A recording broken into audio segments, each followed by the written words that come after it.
दलितों की स्थिति खराब होने के पीछे आज के समय में अगर सबसे ज्यादा कोई जिम्मेदार है तो वो है पुलिस प्रशासन। लोगों का विश्वास उन पर इस कदर टूट गया है कि वो सबसे अंतिम ऑप्शन के रूप में उनके पास जाना चाहते हैं। नमस्कार, मेरा नाम है रीटा, आप भीमसेना देख रहे हैं। इस वीडियो में मैं आपको 24 घंटे में दलितों के साथ जो भी घटनाएं हुई हैं पूरे भारत देश में उसके बारे में बताऊंगी। अगर आपको हमारी ये वीडियो पसंद आएगी तो जरूर लाइक करिएगा, चैनल को सब्सक्राइब करना मत भूलिएगा और कमेंट करके अपनी राय देना बिल्कुल मत भूलिएगा। चलिए शुरू करते हैं। दलितों से जुड़ा सबसे पहला मामला उत्तर प्रदेश के जौनपुर से है, जहां घर से किसी काम से निकली दलित किशोरी अचानक गायब हो गई और करीब एक हफ्ते बीतने के बाद भी उसका सुराग नहीं मिला।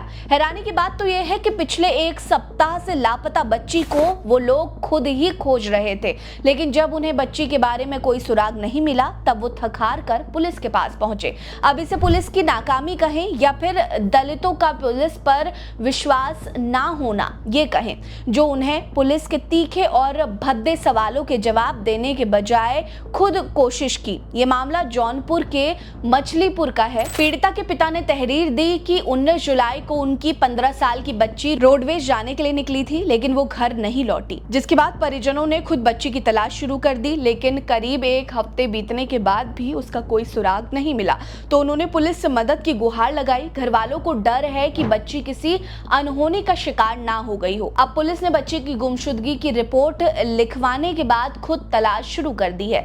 देखना यह होगा कि बच्ची के लापता होने के पीछे आखिर क्या वजह थी और क्या पुलिस उसे सही सलामत ला पाएगी या नहीं। इस मामले में हुई देर के लिए आपकी नजरों में दोषी कौन है, कमेंट करके बताएं। दलितों से जुड़ा अगला मामला झारखंड के डाल्टनगंज से है, जहां पुरानी रंजिश के चलते एक युवक ने पहले ताश खेलने का बहाना किया और फिर जानबूझकर बहस शुरू की ताकि उसे मौका मिले और वो दलित युवक की हत्या कर दे। जी हाँ, ये सनसनीखेज मामला डाल्टनगंज के छतरपुर के पीपरा पुलिस थाना क्षेत्र के मधुबना गांव का है। मृतक प्रभुनाथ रजवार के छोटे भाई ने पुलिस को तहरीर दी और बताया कि सोमवार को दोपहर को करीब 1:30 बजे उसका भाई और आरोपी रमेश सिंह बनियान के पेड़ के नीचे ताश खेल रहा था, लेकिन दोनों के बीच बहस शुरू हो गई, जिससे नाराज आरोपी ने एक तेजदार लोहे के हथियार से, जिसे स्थानीय लोग बलुआ कहते हैं, उससे हमला कर दिया, जिसके तुरंत बाद वो फरार हो गया। तो वहीं घायल प्रभुनाथ रजवार को मेडिकल कॉलेज के एक अस्पताल में भर्ती कराया गया, लेकिन इलाज के दौरान उसकी मौत हो गई, जिसके बाद उसके भाई ने पुलिस को उसकी जानकारी दी। पुलिस ने बिना किसी देरी के गवाहों के आधार पर आरोपी को गिरफ्तार कर पूछताछ शुरू कर दी।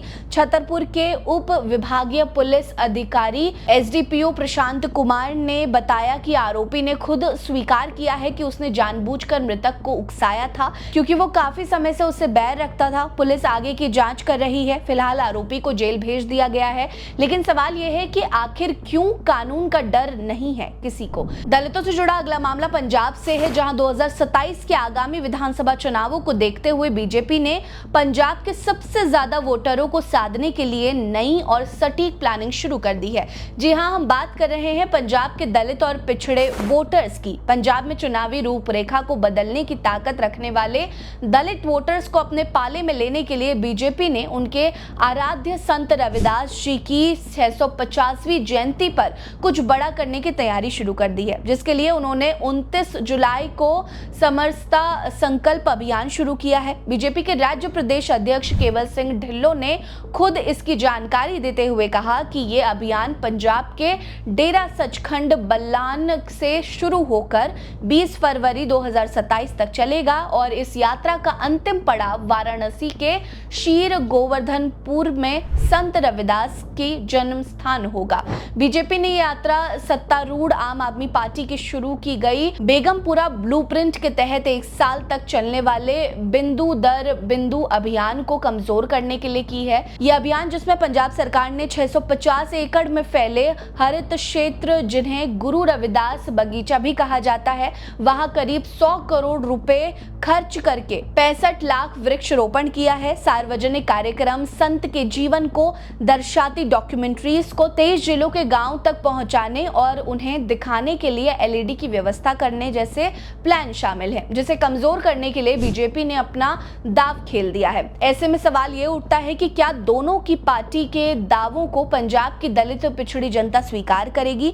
आपको क्या लगता है? कमेंट करके हमें जरूर बताइएगा। दलितों से जुड़ा अगला मामला भीम आर्मी चीफ चंद्रशेखर आजाद को लेकर है, जो एक तरफ से मध्य प्रदेश के दतिया में होने वाले उपचुनावों में अपने प्रत्याशी दामोदर यादव के लिए बढ़ चढ़कर चुनाव प्रचार कर रहे हैं, तो वहीं वो अपने गृह राज्य उत्तर प्रदेश में होने वाली घटनाओं पर भी पूरी तरह से फोकस रख रहे हैं। एक सच्चा और चौकन्ना नेता कैसा होता है, उसका सबूत आजाद ने दिया है। उन्होंने सोशल मीडिया पर वायरल होने वाले एक वीडियो को लेकर आवाज उठाई है। ये वीडियो फतेहपुर जिले के किशनपुर कस्बे की है, जहां के सर्वोदय इंटर कॉलेज के सैकड़ों छात्र हाथों में बाबा साहेब की तस्वीर लेकर सड़कों पर उतर आए हैं। इन बच्चों की शिकायत है कि उनके स्कूल में लंबे समय से साफ सफाई की व्यवस्था बहुत बदहाल हो चुकी है। बच्चों के बेंच डेस्क टूट चुके हैं, पीने के पानी की भी कोई व्यवस्था नहीं है और शौचालय की स्थिति तो और भी खराब है। बार बार स्कूल प्रशासन से शिकायत करने के बाद भी उनके कानों पर कोई जू नहीं रेंगती है।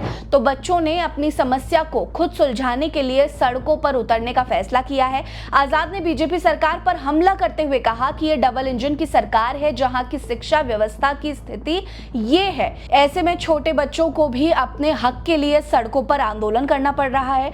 सवाल यह है कि आखिर क्यों बड़े तो बड़े, अब बच्चों को भी न्याय और हक के लिए आंदोलन का सहारा लेना पड़ रहा है? क्या सरकार की नजरों में उनके भविष्य से उन्हें कोई मतलब नहीं है? आपको क्या लगता है? कमेंट करिए। दलितों से जुड़ा अगला मामला राजधानी दिल्ली से है, जहां संसद का मॉनसून सत्र शुरू हो गया है और उसके साथ ही बीजेपी जहां 5 राज्यों के विधानसभा चुनावों से दलित वोटर्स को साधने के लिए नए नए हथकंडे अपना रही है, तो वहीं भरी संसद में विपक्ष भी बीजेपी को दलित मुद्दे पर ही घेरने से पीछे नहीं हट रहा है। जी हां, साल 2016 में पंजाब की अनुसूचित जाति, अनुसूचित जनजाति और ओबीसी वर्ग के लिए शुरू किए गए लोन योजना को लेकर राज्यसभा सांसद सतनाम सिंह संधू ने केंद्र से तीखे सवाल किए थे। उन्होंने सीधे पूछा था कि क्या वाकई में इससे राज्य के दलितों और पिछड़ों को लाभ मिला है या नहीं है, जिस पर अब केंद्र सरकार ने जवाब दिया है। केंद्र के मुताबिक स्टैंड अप इंडियन योजना के तहत पीछे 5 सालों में 1418 उद्यमियों को लोन दिया गया है। साथ ही सरकार सूक्ष्म और लघु उद्यमों के लिए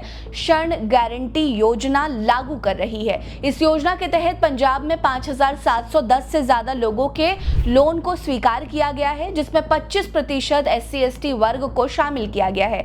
सरकार के इस जवाब से संधू ने कुछ संतुष्टि तो दिखाई, लेकिन सवाल अब भी वही है कि क्या वाकई में दलितों और पिछड़ों तक इनका भी लाभ पहुंच पाता भी है या नहीं। और सबसे बड़ा सवाल यह है कि इससे राज्य के कितने प्रतिशत दलित आर्थिक रूप से आजाद हुए हैं। दलितों से जुड़े इन खबरों पर आपकी क्या राय है? कमेंट करिए। हमारे साथ बने रहिए। नमस्कार।